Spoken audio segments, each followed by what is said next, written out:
அல்லாஹுடைய இறைநேசரிடத்தில் மக்கள் வந்து கேட்குறாங்க, எப்போ பார்த்தாலும் தொழுகை பற்றியே பேசுகிறீங்க, எப்பயுமே தொழுகையிலே இருக்கிறீங்க, தொழுகையினுடைய சிறப்பை பற்றியே பேசி கொண்டிருக்கிறீர்கள், இந்த தொழுகையினாலே நீங்கள் என்ன அடைஞ்சிட்டீங்க என்பதாக கேட்டாங்க. அல்லாஹ் அக்பர்.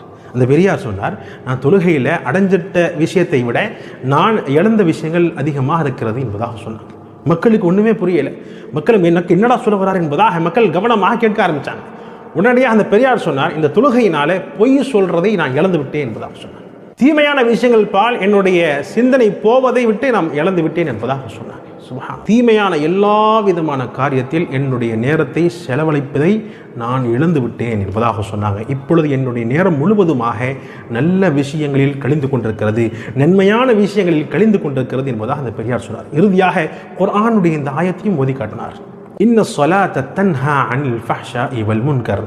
நிச்சயமாக தொழுகை மானக்கேடான விஷயத்தை விட்டும்